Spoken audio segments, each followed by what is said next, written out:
Go in 3, 2, 1.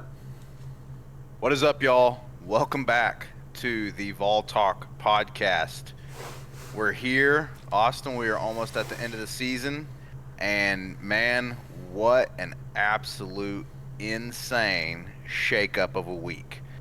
And we came out on the correct side of it. We did. So a lot of different. Honestly, I thought about wearing, red on this podcast. Thought about wearing some blue. Uh, of course, I would never actually commit that kind of blasphemy. But at the end of the day, we were wearing a lot of different colors this past weekend, and man, some teams came through big for us. So. We'll get into all that, but folks, you are joining us for the UTEP review. So your Tennessee Volunteers absolutely smashed up on some UTEP 56-0. So we're going to review that game, and we're going to talk a little bit about kind of the ramifications for the playoffs. But we're going to continue what Austin and Dakota started last week with a special episode dedicated to the playoff scenarios and the playoff rankings once they drop on Tuesday night. We're going to focus mainly on the UTEP game for this, but of course it's going to be hard not to talk about the crazy weekend because, man, it was a shakeup. It was a shakeup, dude. I mean, a lot of people are talking who's the biggest winner out of the weekend. They're saying the Vols because of all the teams that dropped in front of us. Indiana got blown out, which is one of the scenarios that Dakota and I discussed on the playoff ranking show. And then Bama lost, Ole Miss lost. Not only did teams in front of us drop that we needed to drop, but teams we hate in front of us dropped, which made it even sweeter. And I'm gonna rip into Alabama and their fans and all the idiots at some point. But started with UTEP, man. Started sluggish, dude. Didn't score a point in the first quarter. Are you kidding me? Nico came out and was missing throws left and right. And we're sitting over here like, oh, well, do we even deserve to be in the playoffs? Like, we're over here struggling to UTEP.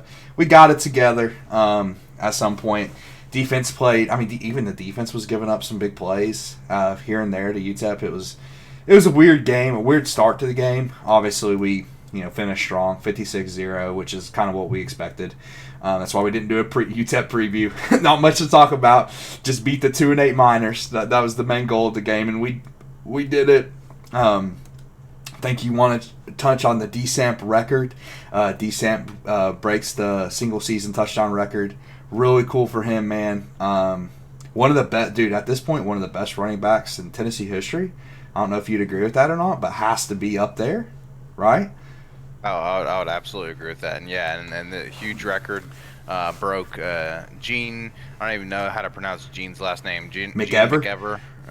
Gene McEver broke his record for, if I'm not mistaken, it's not just rush because he already held the rushing correct single season. It was just touchdowns. TD.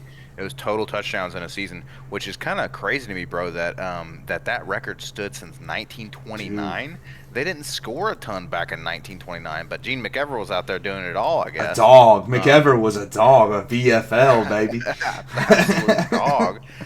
But here comes DSAMP, man, and he broke it. The total touchdowns in a season, a record. And we've still got one game to go. So, man, listen, I did want to touch on DSAMP because I kind of wanted to start with that because, frankly, you're absolutely right that he's one of the best running backs in Tennessee history, and he absolutely deserves, a ton of praise. Everyone talks about the quarterback, rightfully so. Quarterback's an important position. Everyone talks about Nico, but at the end of the day, man, we got to give some love to Dylan Sampson. Congratulations to Dylan Sampson. What an awesome season, and yeah, man, what an awesome guy to call a ball. Totally, dude. I mean, a totally awesome guy to call a ball. He's not just the best player on the team. He's also just like the best leader on the team, which is, I mean, it's huge. He's really been a leader since he got on campus, dude. He was a leader as a freshman, which you don't see a lot of guys like that. And, he's just been incredible, dude. I mean, he has I thought one of the strengths of the team going into the year was the offensive line, but they've been really poor, especially in the run game recently. Even in this UTEP game, man. But Dylan Sampson is just electric. He just makes guys miss. He turns what should be 2-yard losses into 5-yard gains. He's not like super explosive. He doesn't break off like 80-yarders. But dude, nobody fights for more extra yardage. Nobody makes more negative runs into positive runs. He's just been phenomenal, dude. A great Vol. He has the Vandy game, but he also has the postseason, dude. So that record could really get out of hand. Depending on how far we go in the postseason, you have no idea. So, and I mean, hell, I hope we go to national championship. D-Samp drops 40 on a year. Why not? Why not? But yeah, dude, an awesome Vol. And really, I don't like, he gets credit, but I don't know if it's enough credit because how good. I mean, especially, I mean, even in the Georgia game, man, we talked about it. He just, he should have had 20 yards in that game. I mean, he was getting no help.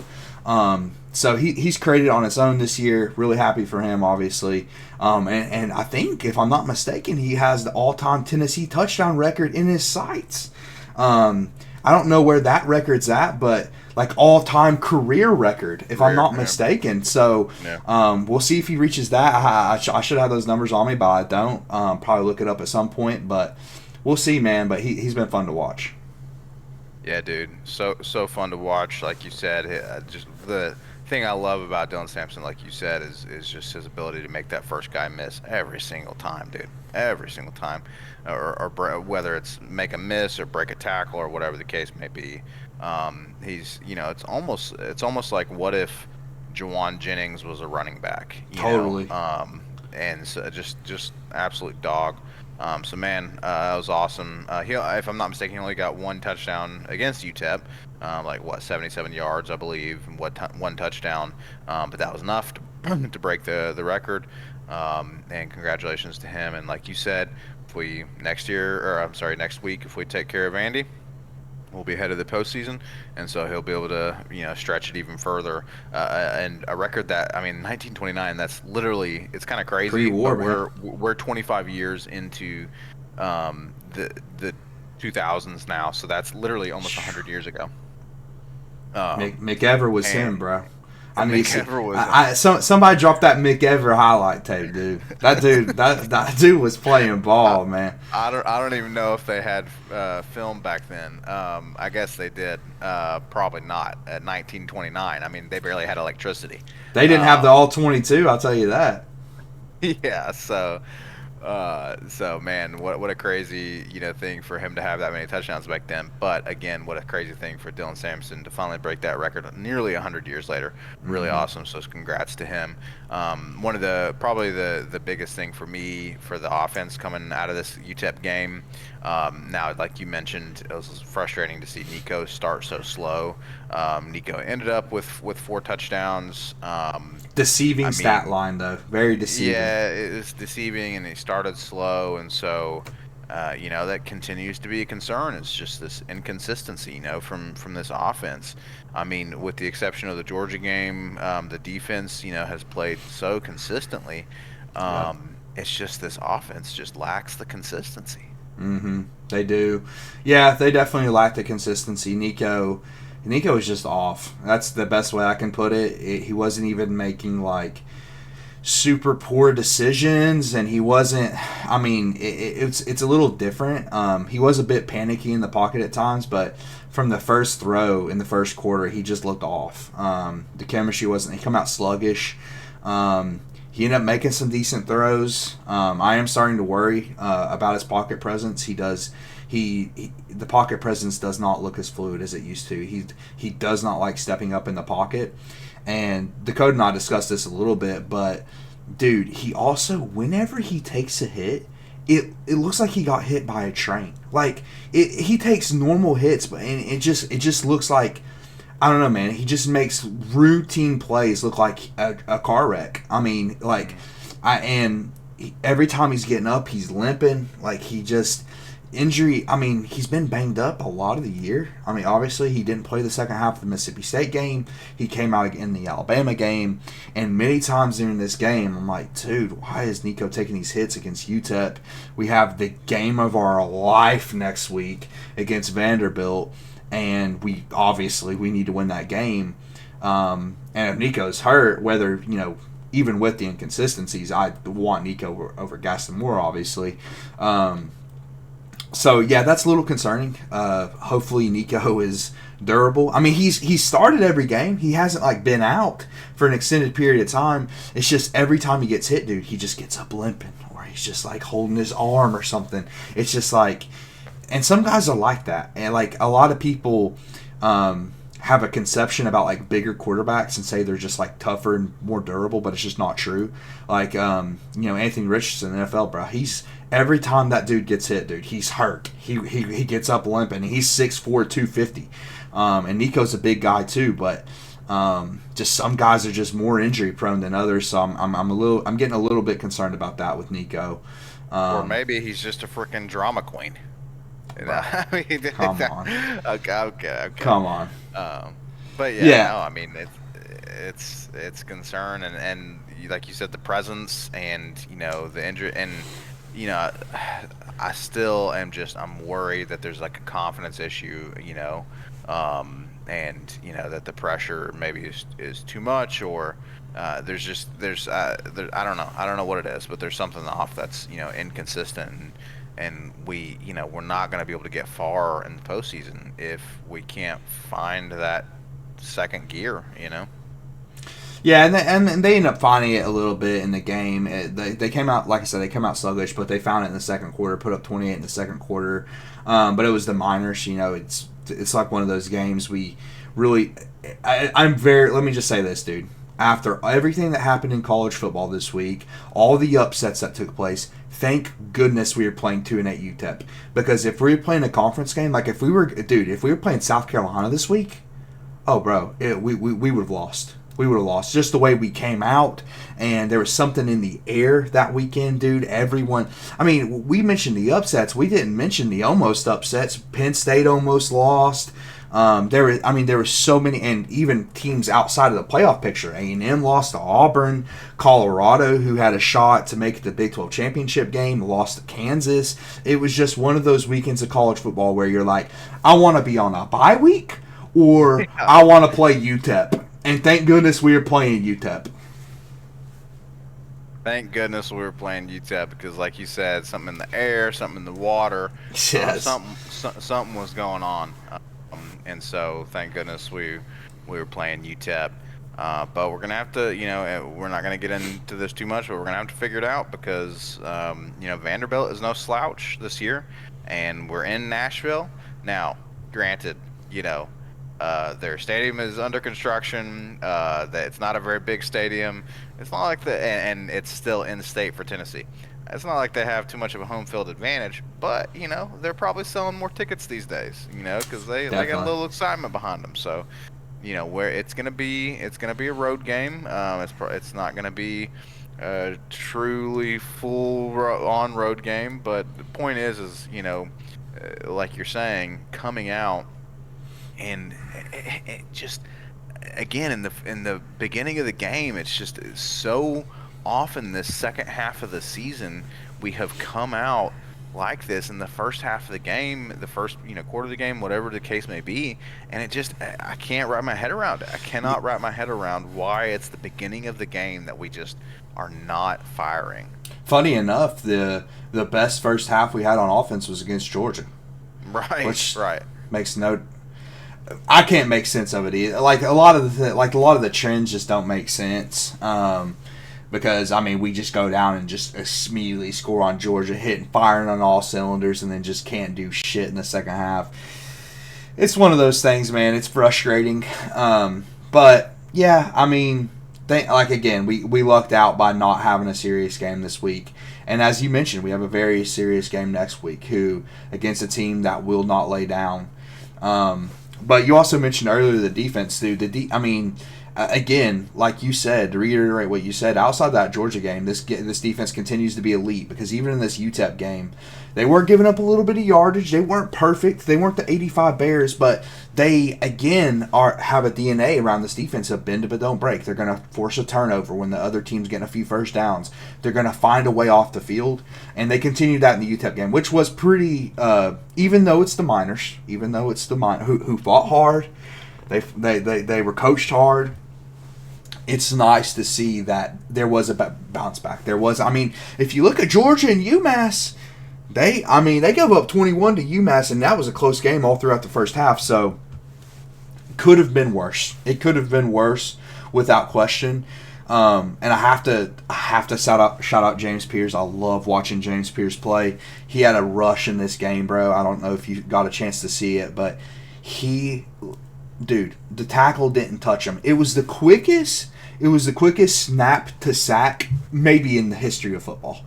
It was unbelievable. He won the pass rush. The pass rush had no chance. It was like a .001 second pass rush win.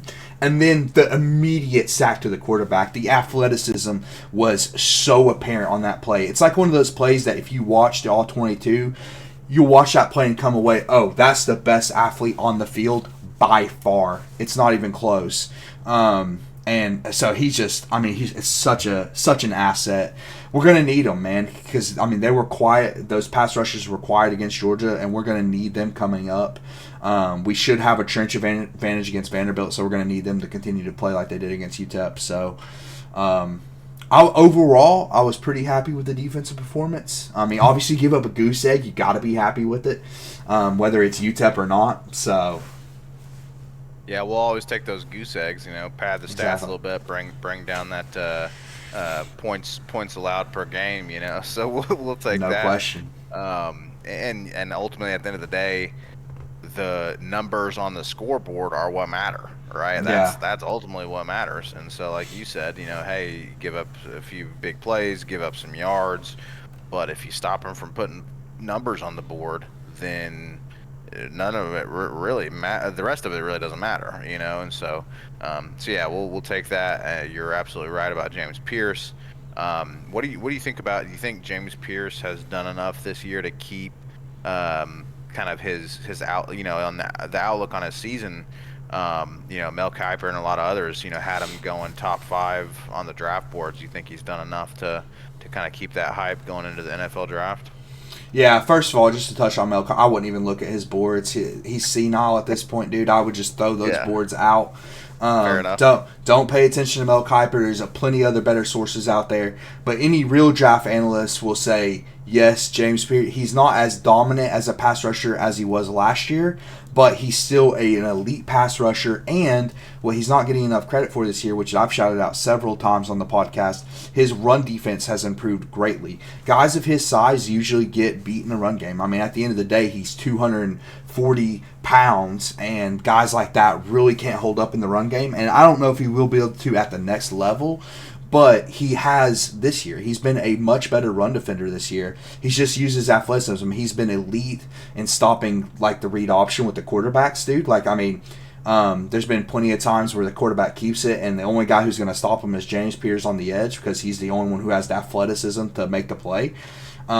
So yeah, I think absolutely, dude. I think I would be really shocked if he's not a top 20 pick at this point, because he's going to get to the combine and he's just going to kill it, dude. He is going to wreck the combine. I've heard other analysts say he looks like a receiver playing defensive end. And come on, his perfect comp is Von Miller, and if you know anything about the NFL, Von Miller's a future Hall of Famer. So I think James Pierce has lived up to it. He's obviously off to a pretty slow start to start the year, but really, dude, once he hit his stride, he's been dominant. So been really happy with his play this year. And again, we're gonna need a lot of that coming up in the next few weeks. Absolutely. He has a chance to solidify his legacy, among names like Derek Burnett and the like, in terms of, defensive greats. If, he can help us get far in the postseason. Funny enough, his slow start to the season came against inferior competition You have to Yeah. wonder if maybe it just wasn't, maybe we're trying not to risk, him getting injured, and because he didn't play as many snaps either, and so, but then you get into SC play where you've got clearly superior competition, and then he hit his stride. So, Yup. great season from him, man. Same as Dylan Sampson. What a great guy to call a Vol. Happy that he is on our side and not on the other side of the trenches. So Mm-hmm. be looking forward to seeing how he closes out the postseason.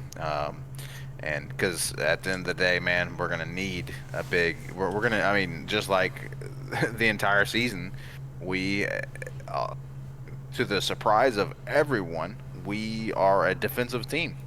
We are a defense first team, and so we're gonna need James Pierce and the defense to show up in the postseason. Well, let's not get ahead of ourselves. We're going to need him to show up next week against Vanderbilt, and then we're going to need him to show up in the postseason. Well, Vanderbilt game might as well be a postseason game. Another thing I have to shout out from the UTEP game. This is something I haven't said this out loud, but I'm gonna throw it out there, man. Boo Carter has shown me enough as a returner. I think they should give him an opportunity, not full time like Travis Hunter, but he should get an opportunity to play offense. Funny enough, I was in the stands during the Mississippi State game, and I was talking to this guy beside me who apparently played against Boo Carter in high school, and apparently he played receiver in high school and was electric. And he's shown me enough as a dude. He is such a good returner. He's gonna be dominant at that position. Still a true freshman. I mean, who's also playing defense at not a super high level, but a pretty high level for a true freshman. He's been pretty good, and he's gotten better. And I think they should give him an opportunity offense, man. Especially since our receivers at points this year have been pretty disappointing. I mean, frankly, like I have to give a shout out to Brew at some point because last game in Neyland, he's a Vol for life, one of the coolest dudes on our roster, and he got 2 touchdowns in the game. Really happy for him. But I mean, we could use some receiver help at time when. No disrespect. I like all of our players, but when Chaz Nimrod's getting reps, we need to get somebody else in there. Let me just say that. Chaz Nimrod shouldn't be getting reps at this point, in my opinion. Okay, he's better than me at receiver. If you compare him to me at receiver, he's better. But if you compare him to other college receivers, he is not. So, Boot Carter on offense, man, I want to see it. He's athletic as hell, and I want to see him on offense. I'm just gonna say it. Dude, and at this point, we might, have to pull out some tricks to get a Tennessee Heisman, and so if Travis Hunter can be in the Heisman conversation, yeah, let's throw Boo Carter on the offense. Shoot, let him play quarterback. I don't care. Let's get a Heisman into Tennessee. But no, man, I think I agree with you. I think that'd be cool. If he was up for the challenge, obviously he's talented enough, so that'd be cool. Why not get him in there? Let's see what he can do. Why not? Well, I mean, maybe let's not, throw any wrenches in the plan for the postseason, but heading into next year. Yeah, next year. Next year. Install in the offseason. Yeah, when Brew leaves, we're gonna. Which I mean, he's not like stylistically like Brew, but my point is when we lose some of these receivers, we lose some depth at receiver. Throw him in. Why not? Why not? We got a whole offseason to test that, and like you said, he's only a true freshman, so which is exciting. Exciting that we've got some young talent starting to kind of get some depth throughout the team, but. Okay, hey, we don't have to talk about special teams. We don't have to talk about the kicking game because it was all touchdowns. There's no field goals. You love to see touchdowns instead of field goals. So Austin is relieved, I'm sure. We don't need to talk anything about special teams. But anything else from the game? Any kind of big headlines from the UTEP game? Let me be honest. I don't even know what UTEP stands for. Is it University of Texas El Paso? I assume. It is, but I mean, it could be something I don't know. Dude. It's one of those things. It could be anything. You could tell me it's something else one day, and I'll be like, yeah, it's probably it. But yeah, I mean, big storylines is the seniors leaving. Some really cool players are leaving. Like I mentioned, Brew McCoy. Brew McCoy is such a cool story. He's a West Coast kid who came here as a transfer, who dealt with so much adversity, breaking his leg last year against South Carolina, came back, worked his ass off to get back, and has been really productive. He's been really good. He made one of the most legendary plays in Tennessee history. What changed Heupel's career in 2022 when Hendon Hooker double clutched and threw it up to Brew McCoy. And yeah, I'm getting goosebumps talking about it because it was a hell of a play. Brew McCoy made one of the greatest plays in Tennessee history, catching that pass with 15 seconds left, getting in field goal range. Are you kidding me? And of course, Chase McGrath. The rest is history. So Brew McCoy has been awesome, dude. Seeing him, it was his first touchdown of the year, dude, which I didn't even think about. I was just telling Dakota this the other day. I don't really look at box scores anymore. Like it's just not like I don't do that as a fan. So when I heard Brew hadn't scored this year, I was like, what? Brew hasn't scored this year. And they give him 2 touchdowns on senior night and his last night in Neyland. He had a really cool quote the other day. He talked about how he was a West Coast kid and how he said he's from California, but when someone asks him where's home, he's going to say Knoxville for the rest of his life. He feels like it's home. He's such a good dude, man. I mean, I love guys like that, and it's cool. I don't know, man. It feels like to me, and you can give me your take on this since you're the historical guy. It feels like Tennessee guys, it just means more to them when they leave here. Like once they like, I see that in the NFL. Like, and maybe it's biased because I'm seeing more of it. Whereas I'm not seeing as much other players from other schools. But it seems like they love Tennessee so much, and they have nothing but good things to say about it and the fan base and everything. And it's just cool, man. And Brew's just another example of that. A dude who just loves it here. And we love him. We're going to miss him. I'm going to miss hearing the Brews in Neyland. So shout out to him. Shout out for a great career. But it ain't over, son. We're going to need some plays because you have a chance. Hey, it might be your last game in Neyland. We don't know yet because we could have a playoff game in Neyland. So we'll see. But, yeah, man. Awesome career. We shall see indeed. We'll hold out hope for a playoff game in Neyland. Austin and my bank account might be cleared out if I will be going. But yeah, Brew McCoy, dude. I'm glad that you shouted him out, man. What an absolute awesome player, and really carrying on the tradition and legacy of not only Tennessee Volunteers but wide receiver U. Okay, we are the original wide receiver U. Okay, really rich history and tradition of wide receivers at the University of Tennessee, and so yeah, Brew just adds to that rich tradition of wide receivers. And yeah, dude, I loved seeing that quote that he had, about calling Knoxville home. And to answer your question, I think you're right. There is something. It's like if you want a normal quote unquote blue blood experience, you go to Ohio State, you go to Alabama, right? Like that's you're okay, yeah, you're at one of the great college football schools, but there's just something different about Tennessee, man. There's something different about being a volunteer. Mm-hmm. Okay, how many everyone's mascots are animals. How many bulldogs are out? There's so many bulldogs. Okay, a Buckeye. A nut. Okay, right? You're all the, whatever a freaking Buckeyes is some sort of freaking nut, right? You get freaking elephant, whatever the case may be. You're all these different things. You're wearing red. You're wearing, blue. All this. You're in freaking Ohio or you're in freaking Tuscaloosa or whatever. But putting on that orange. Mm-hmm. And it's not just any orange, bro. It's that orange. The most unique orange. It's that orange. And it's just orange, baby. It's just orange. It's big orange. Yes, sir. You're putting on that orange. You're in Knoxville. You're in one of the greatest, areas in the country, in East Tennessee, the Tennessee Valley, and the traditions of the Vols, and you're a freaking volunteer, man. And it's just it's different. VFL, baby. And you're VFL, and so Yeah, huge shout out to all the seniors. Mm-hmm. I do want to. I was looking just now. I want to give a shout out to Omar Norman Lott. So I don't Oh, know if you've seen this, I but man, have he didn't have any family at senior day, bro. hated that, Um, man. I hate to see that, but you know what? Shout out to freaking Omar Norman Lott. What a great player.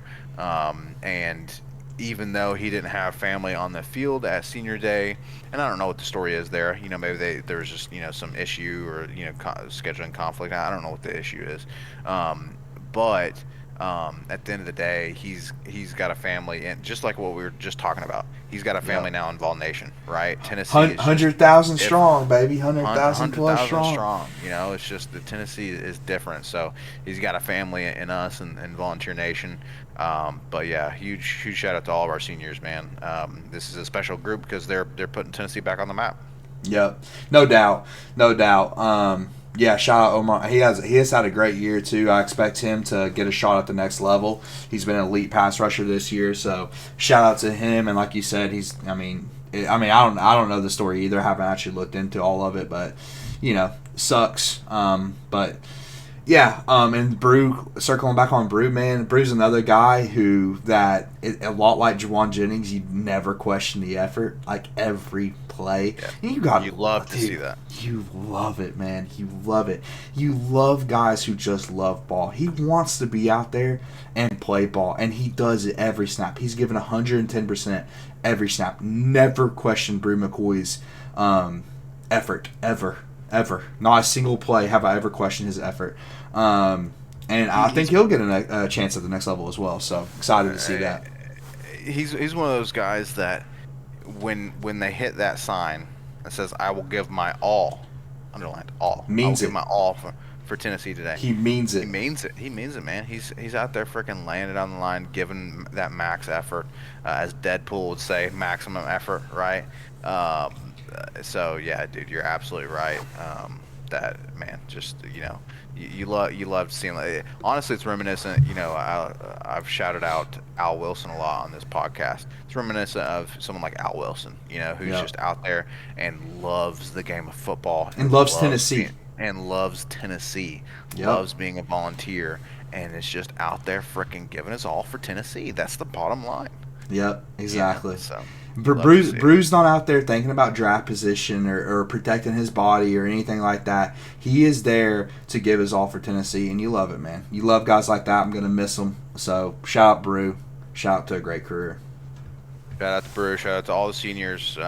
Again, really special group that is helping Tennessee back to where it belongs, right? Which is beating Alabama, beating Florida. Competitive for the SEC championship, for the national title. And so we appreciate all of them and everything they've given. So with that being said, any other final thoughts on the UTEP game? Because we got a lot of big stuff to cover the rest of this week. Whew. UTEP was kind of a stepping stone. So anything else that we need to take away from this game? Not from this game. I do want to speak a little bit about the teams that lost in front of us. As you know, after the Alabama game, I had a bit of a rant. I said I called out ESPN and some of their coaching rankings, having Kalen DeBoer number 2, which I'm trying not to burst out laughing.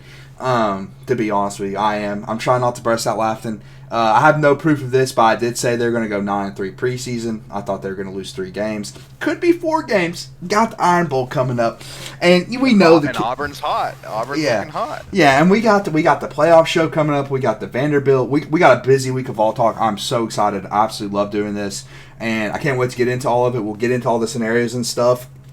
We know the committee is going to try to get Alabama in somehow. They're going to leave them close to the top, even though they just got the brake speed off of them against Oklahoma. I loved every single bit of it, dude. I loved every single bit of it because I knew, man. I've been saying it. Man. And I've been so frustrated about the narrative around Alabama because they got wins against teams that aren't good. And they're like, oh, let's give them credit for an LSU win who lost to Florida. Let's give them credit for a Missouri win. Are you kidding me? Let me just speak to the committee and every college football fan out there. we would beat Missouri by 6 touchdowns. Missouri sucks. Missouri is so bad. So why would you give them credit for those games? You're ranking them above us. Why? Why? It was never justified. Ever. Ever. It was never justified. And they got the shit beat out of them at Oklahoma. It was so vindicating for me, man. It was so vindicating going back to all the Kalen DeBoer takes. I don't even dislike Kalen DeBoer. I just dislike the dishonest ESPN reporters. And I've said this multiple occasions. It's a disingenuous ranking. It was, they wanted to try to be smart. They wanted to try to be smart before it happened because they assumed the next Alabama coach would be able to take over and already set. It's like when Urban Meyer left the Ohio State roster to Ryan Day. You knew Ryan Day was going to be good because he just got one of the best rosters in college football. So that's why he was ranked where he was. Just to reiterate for the ones who didn't see, there was a preseason. I'm not making this up. You can still go find it. ESPN hasn't deleted the article. It's out there. I would delete it if I were them. I would try to wipe that from the earth because it completely discredits them as an organization, in my opinion. They had their 10 top college football reporters. So these are reporters, people. These aren't like people doing ball talk. These are reporters. They're trusted journalists. Trusted sources, trusted journalists. 10. Okay, they had a 10-person poll where they ranked the top 10 coaches. Kalen DeBoer was right behind Kirby Smart at number 2. He was the only other coach on the list outside of Kirby Smart that got ranked on all 10 polls. And that includes, and I get, people aren't as high on Clemson right now, even though they still have a chance to make the playoff, by the way. Dabo Swinney's won 2 national championships, and you didn't have him on all 10 lists? Like, maybe you have Kalen DeBoer ahead of him, even though that looks dumb right now. Let's be honest, it looks pretty dumb, okay?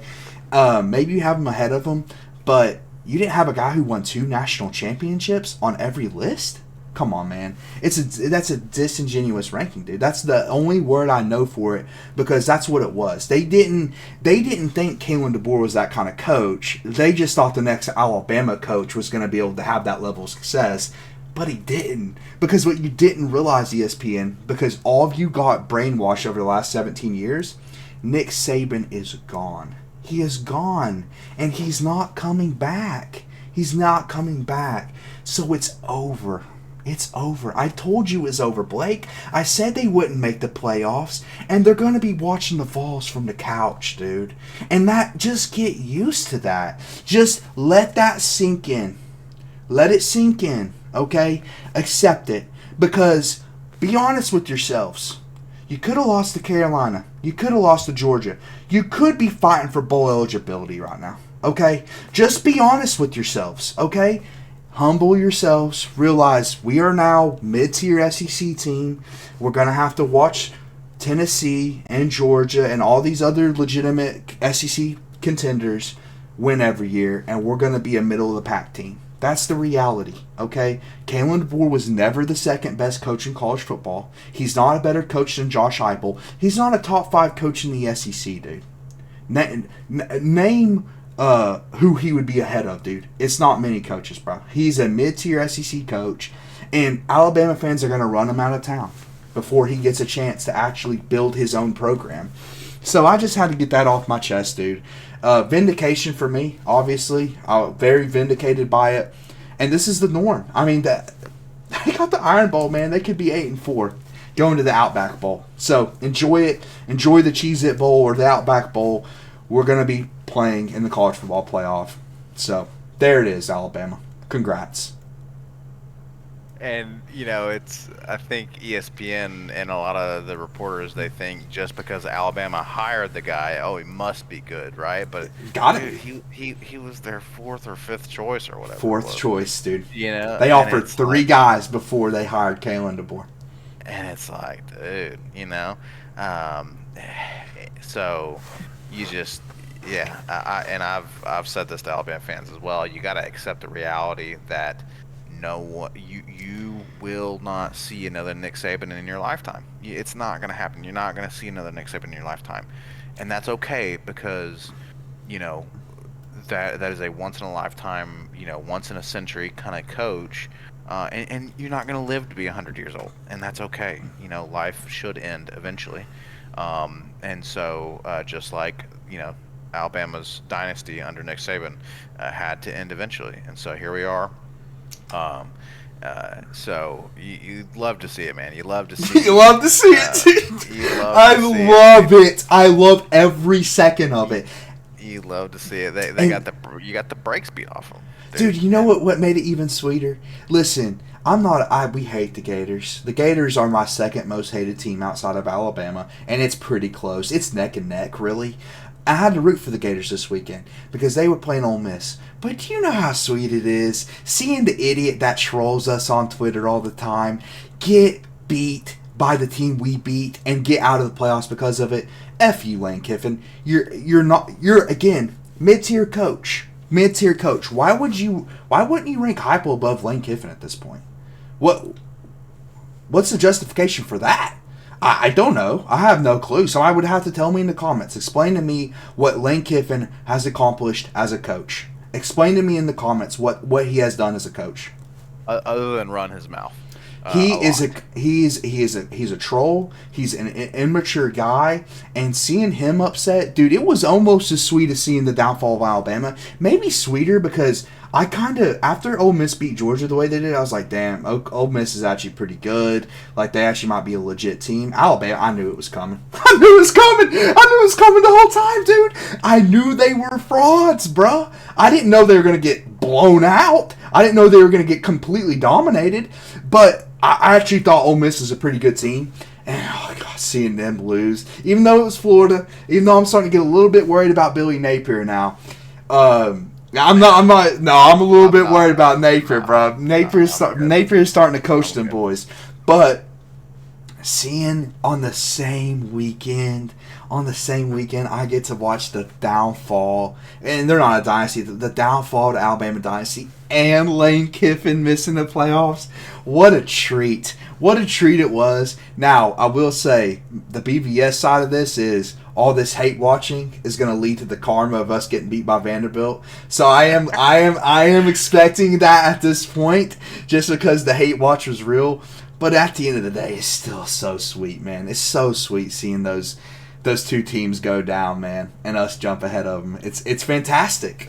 It's fantastic. Yeah, and yeah, let's go ahead and get that out of the way. Like you said, go ahead and book it. But let the record show on this podcast, Vol Talk, we want the world to know that we do in fact suffer from the syndrome known as battered Vol syndrome. And it's chronic.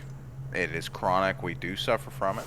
Not curable. And it's incurable, and it is something that we deal with on a daily basis. And so we will be the first to say that if we lose to Vanderbilt next week, we will be in the deepest, darkest pits of depression. Dog, okay. we could have UTEP again next week, and I'd still be concerned. That's exactly how we are as Vol fans, dude. So don't get it twisted. We will be in deep sorrow. Okay. Yes. And we are preparing for it. We're preparing for the worst, because the worst has happened in Tennessee over the past 10, 15 years.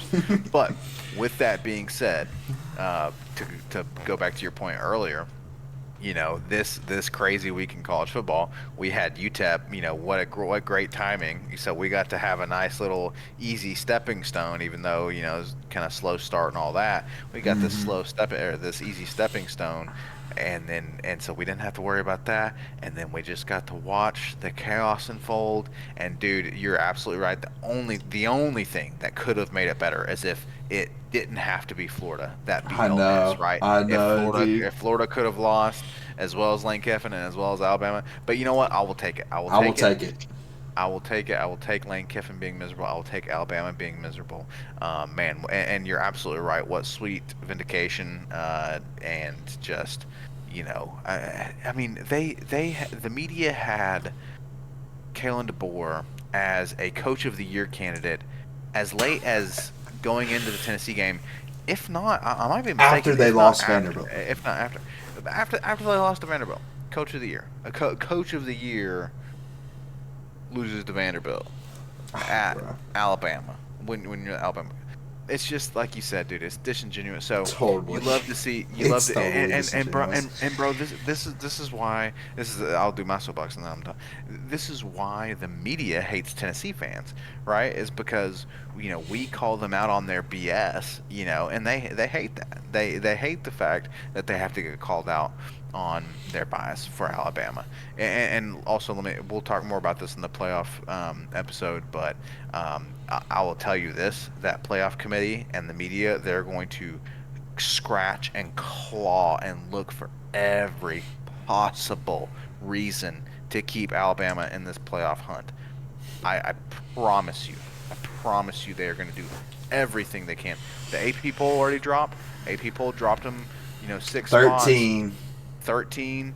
But you know what? I just book it right here. The bias is going to continue, but man, they got the brakes beat off of them by Break freaking speed Oklahoma. off of them. Which and By the Oklahoma, way, we beat by 10 points in this same we stadium. we beat Oklahoma in prime time in a prime time game, Correct. in Norman, and so, and last thing I'll say too is I think you hit the nail on the head with this. Just shows that there was never a justification to have Alabama ranked ahead of us, right? None. It's just such a joke, dude. It's such a Such a joke. joke. It's what an absolute joke that you've got Alabama ranked. You had Alabama ranked where they were, and then they show us who they are by losing big to Oklahoma. So Dude, I they can't. sorry, Go ahead. they jumped Miami after beating Mercer. Bro, what? What? It's It's I, unfathomable. it's unfathomable, and I hope Auburn puts them in their grave. I don't even care because I don't think they're going to make the playoff. And yes, we will be discussing this on Tuesday's show. This is dropping on Monday. We plan to go live on Tuesday to have a live reaction to the playoffs. It's going to be awesome. Cannot wait for that episode. My prediction is Bama's not going to be in a position to make the playoffs without absolute chaos. And dude, I don't care. I still want them to lose the Iron Bowl. I still want them to lose the Iron Bowl. I want them to lose every game they play. Because I can't. I hate Alabama. I cannot stand them. And I want Auburn to beat them. And yeah, I think you're right. There's still going to be some bias there. Because if you get beat like that, dude, I would have dropped them outside of, probably back to like 18-20 range. Honestly. They got destroyed, dude. But yeah, man. We'll see on Tuesday. They got destroyed by unranked Oklahoma, and they also lost to unranked Vanderbilt. And Vanderbilt's no slouch of a team, but they're not ranked. Yeah. And so, yeah, it's just there's definitely gonna be some bias there, but you love to see it, man. Love to see it. What an enjoyable weekend where we don't have to sweat, and then we just see you're absolutely right. I'd love to see I'd love to see Alabama lose every single game. And I'm also glad to see that we're finally in this spot where people understand what our rivalry with them is, right? And it's no more of this, oh, listen, Kentucky is not our rival. Vanderbilt is not our rival. Okay, Georgia. Hey, do not give Vandy any bulletin board. That ain't the time, bro. They're a huge rival. Huge rival. Probably biggest rival we got. Let's be honest, bro. Let's be honest. Let's not forget the James Franklin days when they were kicking our ass. So hey Vandy, you're the biggest. Hey, you're number one rival right now, Vanderbilt. Vanderbilt, yeah, man, huge rival. Huge rivalry, bro. The black and gold Commodores. Might as well be the Iron Bowl type rivalry. Shaking in our boots. But here's the point. I'm glad that these young heads are finally seeing what it means. This third Saturday in October, this rivalry with Alabama. They're our number one rival, man, and Nick Saban, the greatest of all time, also knew that Tennessee was Alabama's biggest rival. People talk about LSU and Auburn. It's Alabama, Tennessee, man, and man, we are on the right side of this one as it stands right now. So sitting pretty. Yep. You love to see it. You love a big victory against UTEP. But I think we're gonna have some more words to say about Alabama, about Ole Miss, and about all this chaos that happened once we do the playoff episode. So, man, with that being said, we packed a lot into this one. It's just a little UTEP, but man, there's so much to talk about. And again, y'all, we've got a big episode coming on Tuesday. Sten, we're gonna try to go live for the Yep. playoff reveal. So I'm hoping we can go live around 7:45. The rankings are going to drop at 8. Once we start at 7:45, I think we're going to start with some predictions about what's going to happen in the playoff rankings, where we think Tennessee will be ranked, where we think some other opponents will be ranked, how far teams like Ole Miss and Alabama will drop. We'll make some of those predictions about 15 minutes before the show. And then they typically show the rankings pretty early on in the show, so we'll know pretty early on into 8 o'clock range where they're ranked. So if y'all want to join live, we're going to try to go live on YouTube. No promises. I have to test it out and everything, but we're going to try to be live on YouTube for a live reaction of the college football ranking show. That'll be pretty sweet, man. It's gonna be a lot of fun. Is Dakota gonna try to join us again Yep. for the playoff game? Excellent. So we'll have Dakota in there, and yeah, dude, it's gonna be fun. We're still, like Austin said, we got to figure it out. We're still a low quality production operation around here. But with that being said, folks, stay tuned. Okay, if you've listened or watched this far into this episode, this UTEP review episode, okay, then you're a true fan. And so we want y'all to know that there's going to be some cool stuff coming. We're looking at potentially kind of a change of venue for our in-person episodes. We've been, doing the remote thing because it's easy. We got busy schedules and all that. But we're going to look at a little change of venue maybe. For our space. We've got maybe some new graphics coming down the pipeline for this. Again, what previously was a low quality production. Basically, bottom line is we might be stepping it up in the next couple weeks here, To, folks. to, So to mid quality production. to mid quality, low mid tier Well, quality well, well, production. well. The kids know what mid means. Mid isn't actually mid tier with the kids. Mid is like below average for the kids. So they know what I'm talking about. It's mid production coming up. Uh, Dang, I figured we at least had mid production. We don't even have mid production right now, huh? It's that low quality. So, hey, stay tuned for that, y'all. It's gonna be good. We hope that we can come through and get at least that mid quality production for y'all, and then y'all enjoy it. But please let us know as we start to drop these new graphics, as we start to drop these maybe a new logo, and all that good stuff, and kind of changing it up with our scheduling, with the playoff reaction and all that good stuff. Let us know what you think. Drop us a comment and let us know what you think or what you'd like to see. We'd love to hear your feedback and your ideas for the podcast. So with that being said, we appreciate you all. We can't wait to see you all on Tuesday for the playoff reaction show, and we'll talk to y'all then. See ya. GBO.